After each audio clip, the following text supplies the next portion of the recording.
Good morning दोस्तों। स्वागत है आप सभी का एक बार फिर से LNIS के हिंदी यूट्यूब चैनल पर। और दोस्तों हम हैं कंप्लीट रिवीजन इन 30 डेज सीरीज में, जिसके अंतर्गत दोस्तों आज हम डिस्कस करेंगे पर्यावरणीय अनुकूलन, इन्वायरमेंटल एडेप्टेशन। डे 9 है आज हमारा। दोस्तों ये टॉपिक बहुत ही इंपॉर्टेंट है, तो इसको आप गौर से देखिएगा, समझिएगा। तो हम यहां पहुंच गए दोस्तों। देखिए ये कंप्लीट करते करते हुए आज हम इस पर हैं, पर्यावरणीय अनुकूलन पर। तो देखिए शुरुआत करते हैं दोस्तों यूपीएससी में पूछे गए एक सवाल से, जो वर्ष 2018 में यूपीएससी ने पूछा था। देखिए क्या पूछा है। मरुस्थल क्षेत्रों में जल ह्रास यानी कि पानी का जो ह्रास होता है, कमी होती है, उसको रोकने के लिए निम्नलिखित में से कौन सा से पर्ण रूपांतरण यानी पत्तियों में क्या क्या रूपांतरण होते हैं मरुस्थल में जो पौधे पाए जाते हैं, तो उस पर यह सवाल है दोस्तों। यानी कि पादपीय जो अनुकूलनशीलता है पौधों में, जो क्या अनुकूलन होते हैं, उससे यह सवाल पूछा गया है। अगला देखिए सवाल एक और 2014 का दोस्तों। इसमें क्या पूछा है कि निम्नलिखित पर विचार कीजिए। पहला है चमगादड़, दूसरा है भालू, तीसरा है कृंतक रोडेंट। और पूछा है कि इनमें से ऐसे कौन कौन से जीव हैं जो शीत निष्क्रियता की परिघटना को प्रदर्शित करते हैं।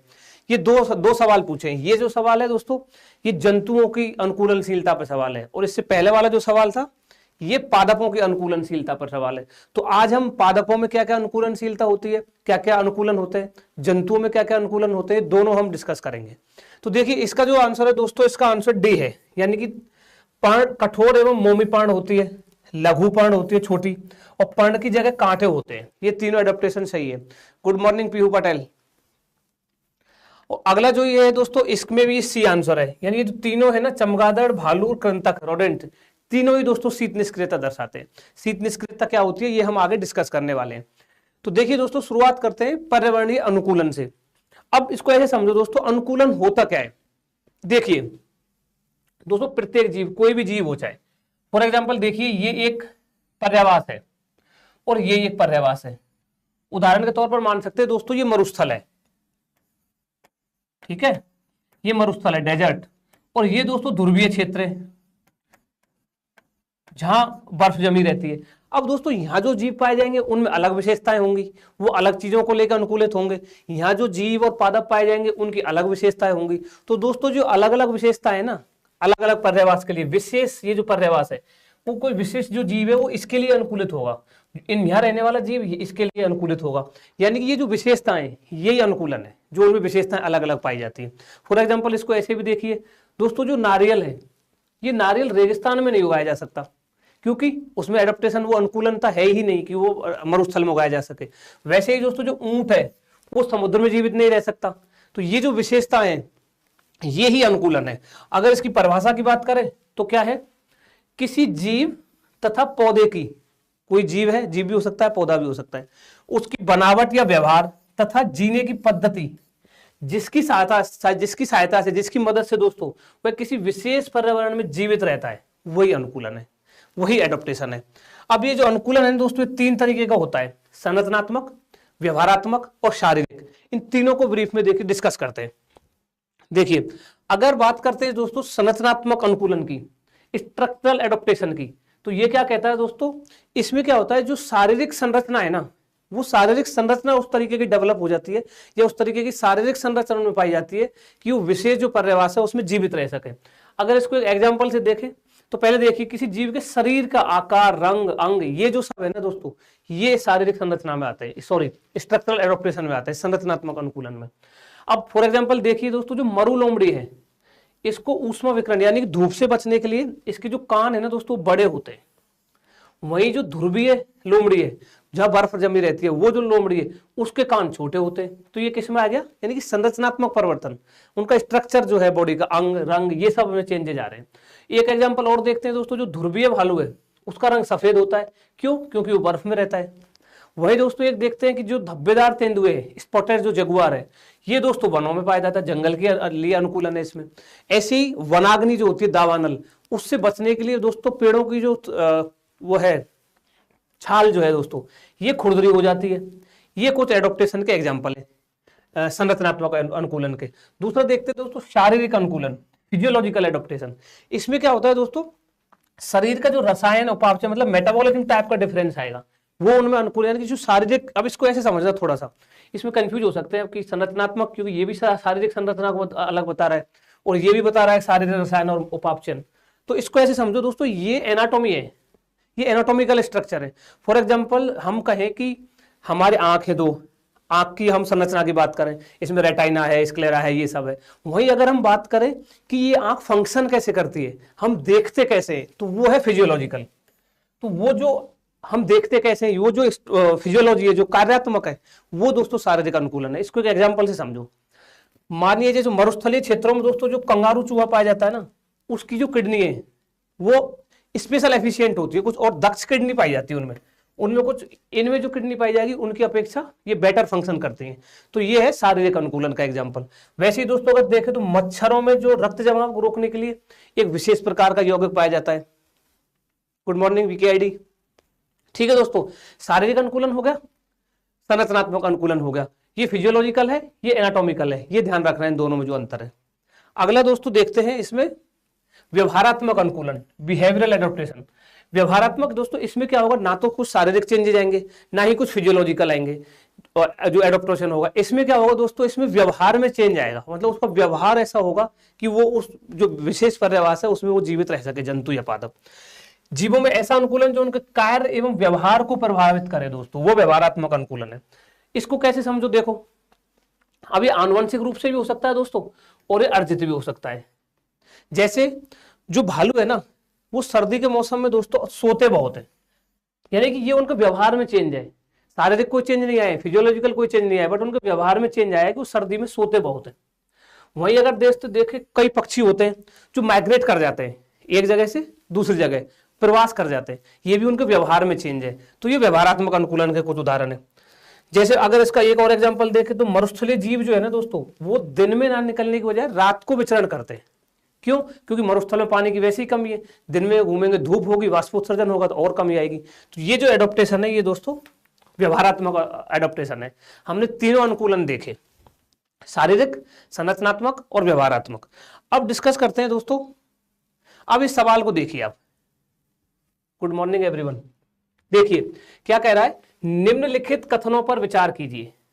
पहला स्टेटमेंट है दोस्तों, स्तनधारियों में आंतरिक तापमान को स्थिर बनाए रखने की व्यवस्था होती है, जो इंटरनल टेम्परेचर है वो स्टेबल रहता है स्तनधारियों में, पहला स्टेटमेंट। दूसरा कह रहा है, बाहर का तापमान शरीर के तापमान से अधिक होने पर पसीना आता है, जिसके वाष्प बनकर उड़ने से शीतलन प्रभाव उत्पन्न होता है, शरीर का तापमान कम हो जाता है। ठीक बात है। तीसरा स्टेटमेंट कह रहा है, बाहर का तापमान शरीर के तापमान से कम होने पर, अगर बाहर का तापमान शरीर के तापमान से कम है तो शरीर कपकपाता है, जो एक प्रकार का व्यायाम है, और ऊष्मा उत्पन्न होती है, इससे शरीर का तापमान बढ़ जाता है। चौथा स्टेटमेंट कह रहा है, पेड़ पौधों में भी आंतरिक तापमान को स्थिर बनाए रखने की व्यवस्था होती है। अब देखिए दोस्तों, गुड मॉर्निंग, ये जो सवाल है ना बहुत ही इंपॉर्टेंट कॉन्सेप्ट पे है। वो क्या है, विषमतापी जीव और समतापी जीव, कोल्ड ब्लडेड और वार्म ब्लडेड, ये दो तरीके के जीव होते हैं, उस पर ये सवाल है। तो इसका आंसर देखने से पहले हम ये कंसेप्ट आप समझ लीजिए, वार्म ब्लडेड क्या होते हैं और कोल्ड ब्लडेड क्या होते हैं। देखिए इसको एक टेबल के माध्यम से समझिए दोस्तों। ये असमतापी प्राणी है, कोल्ड ब्लडेड ऑर्गेनिज्म। दूसरा है हॉट ब्लडेड यानी वार्म ब्लडेड। अब इसको ऐसे समझो दोस्तों, इसको हमारे एग्जांपल से समझो। हम जो ह्यूमन है, हम जो मनुष्य हैं दोस्तों, वी आर एंडोथर्मिक, हम एंडोथर्मिक प्राणी हैं। अब एंडोथर्मिक का मतलब है दोस्तों, इसका कहते हैं ना कि हमारे, ये बताते हैं कि हमारी जो बॉडी है उसका जो सामान्य तापमान है वो 36.8 डिग्री सेंटीग्रेड, यानी कि लगभग 37 डिग्री सेंटीग्रेड होता है। तो ये जो टेम्परेचर है ना वो दोस्तों हमारा जो आंतरिक तापमान है बॉडी का, अगर बाहर का एनवायरनमेंट देखो, अभी कितनी गर्मी हो रखी है, चाहे 42 डिग्री टेम्परेचर हो या 41 डिग्री टेम्परेचर हो, कुछ भी हो, या फिर सर्दियों में 2 डिग्री सेंटीग्रेड या -5 डिग्री सेंटीग्रेड, कितना भी टेम्परेचर हो दोस्तों बाहर का जो टेम्परेचर है, बट हमारा जो बॉडी का आंतरिक जो तापमान है 37 डिग्री सेंटीग्रेड, ये स्टेबल रहेगा, ये चेंज नहीं होगा, ये बदलेगा नहीं। तो ये है वार्म ब्लडेड, इसको एंडोथर्मिक बोलते हैं, ये आप ध्यान रखना। अब इसके एग्जाम्पल देखो, स्तनधारी, मैमल्स, मनुष्य, शेर, कुत्ता, पक्षी, ये सब इसके एग्जाम्पल है। और जो ये समतापी है दोस्तों, इनमें ही वो शीत निष्क्रियता और ग्रीष्म निष्क्रियता की जो प्रक्रिया है ना वो पाई जाएगी, वो हम उसको आगे समझेंगे। तो ये तो होगा वार्म ब्लडेड, यानी वार्म ब्लडेड क्या, बाहर का तापमान कुछ भी हो, उनका जो शरीर का तापमान है वो स्टेबल रहेगा, वो बदलेगा नहीं। अब इसका उल्टा है कोल्ड ब्लडेड, ये वाला, ये एक्टोथर्मिक है दोस्तों। इसका उल्टा है, यानी कि इनका जो टेम्परेचर है बॉडी का, जो बाहर का टेम्परेचर, मान लो बाहर 5 है तो ये अपना टेम्परेचर भी इसके अनुसार उसको एक्सचेंज कर लेंगे, बदल लेंगे अपना टेम्परेचर, उसको रेगुलेट कर लेंगे, घटाना है बढ़ाना है सब कर सकते हैं। इसके एग्जाम्पल कौन कौन है दोस्तों, जैसे रेप्टाइल्स, सांप, छिपकली, मगरमच्छ, गिरगिट, ये सब आपको ध्यान रखता है। ये भी शीत निष्क्रियता, वो तो ये जीव भी दर्शाते हैं। तो ये हो गए कोल्ड ब्लडेड और वार्म ब्लडेड। हमारे एग्जाम्पल से याद रखना है, याद करने के लिए कि वी आर वार्म ब्लडेड, हम वार्म ब्लडेड है। कैसे, हमारा टेम्परेचर स्टेबल रहता है, वो बदलता नहीं है। ठीक है, ये दोनों देखे। अब देखिए इसमें ये कॉन्सेप्ट बहुत इंपॉर्टेंट है, ये आपको ध्यान रखना है दोस्तों, वार्म ब्लडेड और ये कोल्ड ब्लडेड वाला। अब इसका ये जो सवाल था, अब इसको देखिए ये क्या कह रहा है। पहला जो स्टेटमेंट है कि स्तनधारियों में आंतरिक तापमान को स्थिर बनाए रखने की व्यवस्था होती है, अभी देखा, सही है। दूसरा, बाहर का तापमान शरीर के तापमान से अधिक हो तो क्या होता है, वाष्प बनकर उड़ने से बॉडी कम ठंडी हो जाती है और शीतलन प्रभाव उत्पन्न होता है, शरीर का तापमान रेगुलेट रहता है। तीसरा, ये भी ठीक है, बाहर का तापमान शरीर के तापमान से अगर कम है तो शरीर कपकपाता है, जो व्यायाम है उसमें उत्पन्न होती है और हमारा 37 डिग्री टेम्परेचर जो है वो मेंटेन रहता है। और पेड़ पौधों में भी आंतरिक तापमान को स्थिर बनाए रखने की व्यवस्था होती है। ये स्टेटमेंट दोस्तों गलत है, ध्यान रखना है, पेड़ पौधों में ये नहीं होता है। तो आंसर क्या हो जाएगा, केवल 3। Are you getting my point? Good morning genius LB. ये हो गया। अब देखिए दोस्तों, हम बात करते हैं जंतुओं में अनुकूलनशीलता की बात करते हैं, फिर हम पादपों में अनुकूलनशीलता की बात कर लेंगे। अगर जंतुओं में हम अनुकूलनशीलता की बात करते हैं तो दोस्तों कुछ टाइप्स हैं जो जिसके माध्यम से वो अनुकूलनशीलता को प्रदर्शित करते हैं। फॉर एग्जांपल दोस्तों, पहला है माइग्रेशन, प्रवास, इसको देखेंगे अभी। दूसरा है कैमोफ्लेज, छद्मावरण। तीसरा है दोस्तों मिमिक्री, अनुहरण। और चौथा है शीत निष्क्रियता एवं ग्रीष्म निष्क्रियता, हाइबरनेशन एंड एस्टिवेशन। इनको एक एक करके ब्रीफ में थोड़ा सा समझ लेते हैं। देखिए, अब माइग्रेशन क्या होता है दोस्तों, बहुत ही सिंपल है। कोई जीव है, यहाँ जिस परिवेश में रह रहा है वहां कुछ समय के लिए उसको लग रहा है कि यहाँ जो परिस्थितियां है वो मेरे अनुकूल नहीं है, तो माइग्रेट कर जाएगा, प्रवास कर जाएगा, वहां से निकल कर दूसरी जगह चला जाएगा। जब वहां पर अनुकूलन दोबारा से उसकी जो पर्यावरणीय स्थिति है उसके अनुकूल होंगी, वो फिर से वापस आ जाएगा। ये माइग्रेशन है दोस्तों। उदाहरण के लिए देख लो, आर्कटिक टर्न है दोस्तों, ये क्या है, एक समुद्री पक्षी है। ये उत्तरी अटलांटिक से प्रजनन के लिए दोस्तों हजारों मील दूर अंटार्कटिका तक जाता है। अब ये माइग्रेशन क्यों करते हैं, आवास के लिए, भोजन के लिए, प्रजनन के लिए, कोई भी कारण हो सकता है। और जैसे दोस्तों अगर लोकस्ट, टिड्डे का हम एग्जांपल लें तो दोस्तों ये मरुस्थल से, जो जहां पर भोजन का अभाव हो जाता है, तो मरुस्थल से ये माइग्रेट कर जाता है दूसरी जगह पर। ये माइग्रेशन है दोस्तों, बहुत ही सिंपल कॉन्सेप्ट है। अब देखिए, अब इसको थोड़ा याद रख लेना आप माइग्रेशन में कि कुछ लंबी दूरी का प्रवास होता है, जैसे आर्कटिक टर्न हमने पढ़ा, कुछ अल्प दूरी का प्रवास करते हैं कुछ पक्षी, और कुछ पीरियडिक वो होता है अभिगमन, मतलब कुछ समय के लिए जाते हैं वापस आ जाते हैं, टिड्डा और ये सब। ये थोड़ा आप अपने आप देख लेना, ठीक है। अगला देखते हैं दोस्तों, कैमोफ्लेज, छद्म। ये क्या होता है दोस्तों, बहुत सिंपल है। कुछ प्राणियों में ना ऐसी विशेषता होती है कि जो उनका परिवेश होता है ना आसपास का, वो बिल्कुल उससे घुल मिल जाते हैं। कैसे, वही छद्मावरण है। देखो इसको एक इस डायग्राम के हिसाब से देखिए, देखो ये देखो, देख रहे हो, ये जंतु देख रहे हो आप, ये हम अगर इसको ध्यान से नहीं देखें तो ऐसा लग रहा है जैसे पत्ती हो, जिस पौधे पे बैठा है उसकी पत्ती जैसा ही लग रहा है। ये कैमोफ्लेज है, छद्मावरण है। अब इससे, अब इसको देखो, ये ऐसा लग रहा है, देखो ये जंतु देखो, ये वाला, अगर ध्यान से नहीं देखोगे तो लगेगा ये जिसके आसपास जो ये चीजें है ना पेड़ का, कि वही है, ये छद्मावरण है। अब इससे क्या फायदा होता है, अब दोस्तों जो शिकारी इनका शिकार करते हैं वो उसकी नजरों से बच जाते हैं, ये कैमोफ्लेज का इनके लिए एडवांटेज हो जाता है, ठीक है। अगला देखिए, इसके एग्जांपल दोस्तों वही कीड़े, सरीसृप, ये कुछ होते हैं जो ये कैमोफ्लेज दर्शाते हैं। अगला इसमें देखिए दोस्तों, ये अनुहरण, मिमिक्री। अब मिमिक्री क्या है, हम नॉर्मल भी देखते हैं मिमिक्री, कोई अक्षय कुमार की मिमिक्री करता है, कोई किसी की मिमिक्री करता है, वो उस टाइप का ही है ये। अब इसको देखो, ये क्या होता है, इसमें दोस्तों दो जातियां होती हैं, एक ये है मान लो, और ये एक ये है। अब ये जो पहली जाति है ना दोस्तों, जो है जो ये है, इसको मिमिक बोलते हैं, मिमिक यानी कि अनुहारक, अनुहारक जाति। और इसको इसका मॉडल बोल देंगे प्रतिरूप, ये प्रतिरूप है। ठीक है। अब ये इसमें क्या होगा, अभी जो मिमिक है ना, ये खाने में स्वादिष्ट होता है। फॉर एग्जाम्पल समझ लीजिए, कोई शिकारी आता है, इसको खाता है, वो उसका आहार है। बट जो इसका मॉडल है, प्रतिरूप है, वो विषकारी होता है, यानी कि वो उतना स्वादिष्ट नहीं होता खाने में। तो क्या होगा, ये इसके जैसा दिखता है ये। अब ये इसको खाएगा, एक बार मान लो इसको खा लेता है वो जो शिकारी है, तो इसको खाएगा, जो स्वादहीन है, उसके अंदर विषैला है, उसको उससे प्रॉब्लम होगी। तो अगली बार जब वो इसको देखेगा तो वो इसको नहीं खाएगा, कि उसको लगेगा कि वो सेम ही है, क्योंकि दिखने में एक जैसे है, मिमिक्री करते हैं। तो ये है दोस्तों, इसमें दो होती है, एक मिमिक होता है, एक मॉडल होता है, ये दोनों मैंने समझा दिया।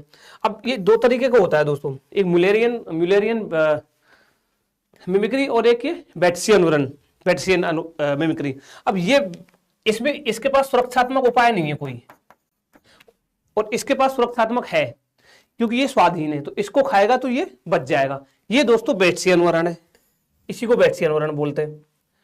और जो दूसरा है ये म्यूलेरियन मिमिक्री जो है, इसमें क्या है कि दोनों जो है ना, दोनों के पास सुरक्षात्मक उपाय होते हैं, बस इतना सा डिफरेंस है दोनों में, बहुत ज्यादा डिफरेंस कोई है नहीं। ये बैट्सियन वर्ण का एग्जाम्पल दिखाया गया, देखो दोनों एक जैसे दिख रहे हैं ये। अब मान लीजिए ये मॉडल है और ये मिमिक है। अब इसको वो शिकारी खाएगा और ये स्वादहीन है, विषैला है, उसको प्रॉब्लम क्रिएट होगी। अगली बार जब वो इसको देखेगा तो इसको नहीं खाएगा, तो ये इसकी जान बच गई। ये इसका एडवांटेज है मिमिक्री का। ये मिमिक्री हो गई दोस्तों। अगला देखते हैं, अब ये थोड़ा इंपॉर्टेंट है आपके लिए, शीत निष्क्रियता एवं ग्रीष्म निष्क्रियता, हाइबरनेशन एंड एस्टिवेशन। इसको देखिए दोस्तों, बहुत सिंपल है। मतलब अब क्या होगा, कुछ ठंडे या शुष्क वातावरण है, और वहां पे कुछ जीव तो ये क्या करते हैं कि जैसे ही बहुत ज्यादा एक्सेस ठंड आई तो वो माइग्रेट कर गए। बट कुछ जीव ऐसे होते हैं जो माइग्रेट नहीं कर पाते हैं, कोई भी परिस्थिति हो सकती है, क्यों नहीं कर पाते। अब जो माइग्रेट नहीं कर पाते वो क्या करते हैं दोस्तों, डोरमेंट, बिल्कुल निष्क्रिय हो जाते हैं। इसको ऐसे समझो एक लेमन लैंग्वेज में कि वो सो जाते हैं कुछ लंबे ड्यूरेशन के लिए, 2 महीने 4 महीने जो भी, फॉर एग्जाम्पल कितना भी। तो इसको वो दोस्तों शीत निष्क्रियता बोलते हैं।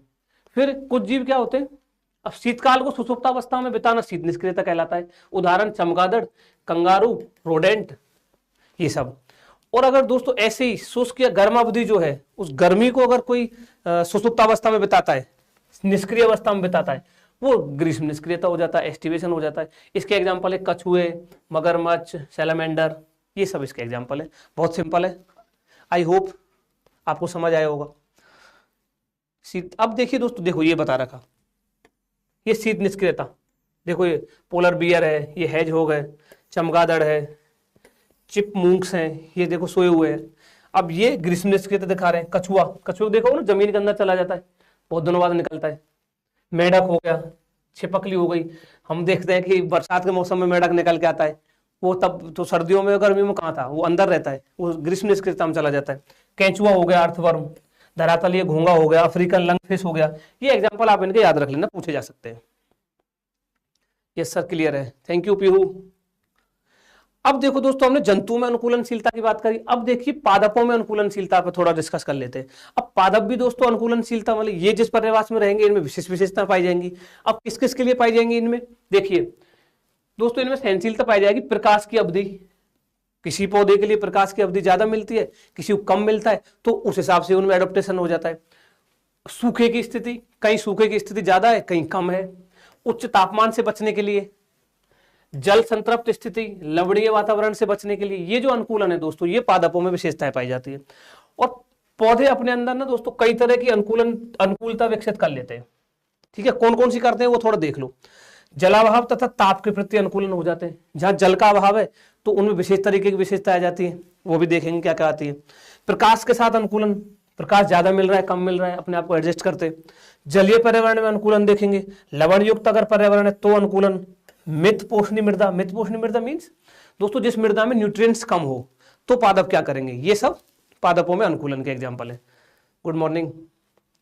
देखिए अब जलाभाव तथा ताप के प्रति अगर हम अनुकूलनों की बात करें दोस्तों, तो क्या है, गर्म मरुस्थलीय जो पौधे हैं ना दोस्तों, वो शुष्क मृदा मरुस्थलीय जो पौधे हैं और उच्च तापमान, इसमें जीवित रहने के लिए अनुकूलित होते हैं।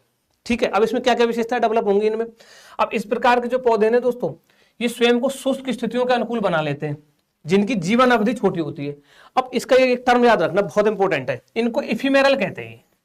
इफिमेरल कहते हैं इन पौधों को।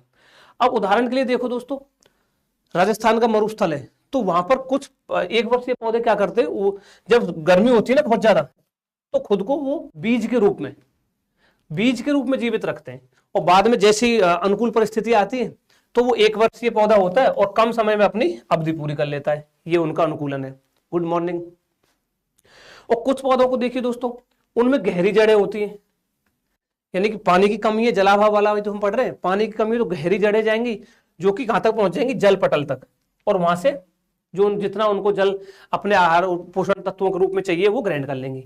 इसका एग्जाम्पल है दोस्तों खजूर, प्रोसोपिस जूलीफिलेरा, एकेसिया, ये सब इसके एग्जाम्पल आप याद रखिएगा, पूछे जा सकते हैं। ये जलाभाव। अब और क्या क्या विशेषताएं होंगी इसमें, ये जो झाड़ियां हैं दोस्तों, ये जो हम देख रहे थे, इनके पत्ते छोटे हो जाते हैं, मरुस्थलीय पौधों के पत्ते छोटे हो जाते हैं, एक विशेषता ये हो जाएगी। दूसरा दोस्तों, इनमें ना धसे हुए रंध्र पाए जाते हैं, स्टोमेटा, टर्मिल सतह वाले मोमदार क्यूटिकल, वाष्पोत्सर्जन से कम, ये वाष्पोत्सर्जन कम होगा इससे अगर पत्ते छोटे होंगे तो, स्टोमेटा पाया जाएगा, धसे हुए रंध्र, ये विशेषता आप याद रख लेना। कैक्टस तथा मासलोद्भिद, इनमें मासल पत्ते तथा तनों में जल संग्रहित रहता है, ये इसमें कुछ विशेषताएं आ जाएंगी। ठीक है, अगला देखो दोस्तों, हाँ अब एक सवाल देखिए, क्या सवाल है, जलाभाव के प्रति हो गया। हाँ ये सवाल, निम्नलिखित कथनों पर विचार कीजिए। पहला स्टेटमेंट क्या कहता है कि जो प्रकाश अनुकूलित पौधे हैं, यानी कि जो हेलियोफाइट्स हैं, ये पौधे उच्च तापमान में भी प्रकाश संश्लेषण की क्षमता रखते हैं, पहला स्टेटमेंट।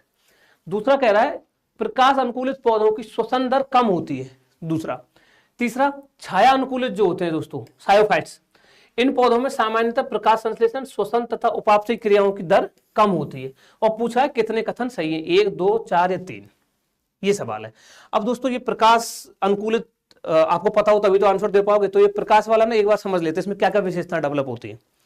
देखिए प्रकाश के साथ अनुकूलन में क्या होता है दोस्तों, प्रत्येक पौधा एवं पादप समुदाय ये क्या होते हैं, विभिन्न प्रकाश तीव्रताओं के प्रति अपने आप को छाया सहनशील, सायोफाइट्स शब्द याद रखना है, और प्रकाश अनुकूलित, हेलियोफाइट्स, दो तरीके के हो जाते हैं, छाया सहनशील, एक प्रकाश सहनशील। इनकी कुछ विशेषताएं, ये इंपॉर्टेंट है, बहुत याद रखना। देखिए प्रकाश अनुकूलित जो पौधे हैं ना दोस्तों, ये ना उच्च तापमान हो जाए ना तो भी प्रकाश संश्लेषण की क्षमता है इनमें, हेलियोफाइट्स में, ध्यान रखना है, प्रकाश अनुकूलित में। और इनकी जो श्वसन दर है ना वो उच्च होती है प्रकाश के समय, जब ज्यादा प्रकाश मिलता है। और जो छाया अनुकूलित पौधे हैं दोस्तों, सायोफाइट्स, ये प्रकाश संश्लेषण, श्वसन तथा जो इनकी उपापचयी क्रिया है, इनकी दर इनके अंतर्गत कम होती है, ये ध्यान रखना है। सायोफाइट्स में कम होती है, हेलियोफाइट्स में ज्यादा होती है। और फर्न तथा अन्य कई शाकीय जो पौधे हैं, ये घने कैनोपी ट्रीज, ये धरातल पर पाए जाते हैं, वे छाया सहनशील पौधे होते हैं। ये मोटे मोटे इसमें 4-5 चीजें जो आपको याद रखनी है। अब देखिए प्रकाश के लिए जो हमने पढ़ा, आयरन मीना। अब इस सवाल को देखिए जो अभी हमने देखा, पहला क्या कह रहा है, हेलियोफाइट्स में प्रकाश संश्लेषण करने की क्षमता रखते हैं, बिल्कुल अभी देखा। अब देखो ये कह रहा है प्रकाश अनुकूलित पौधों की श्वसन दर कम होती है, नहीं दोस्तों अभी देखा ना, उच्च होती है, ठीक है। और छाया अनुकूलित जो है इनकी उपापचयी क्रिया कम होती है, ये हमने देखा, ये 2 सही है, यानी कि आंसर क्या हो जाएगा, केवल 2। क्या नाम है, आयरन मीना, बी बताया था, गुड, हाँ बी होगा इसका आंसर। तो दोस्तों आज हमने अनुकूलन देखा, तो कल हम मिलेंगे एक नए टॉपिक के साथ। और गर्मी तो बहुत ज्यादा हो गई है, अपने आप को हाइड्रेटेड रखिए, stay healthy, stay happy, thank you.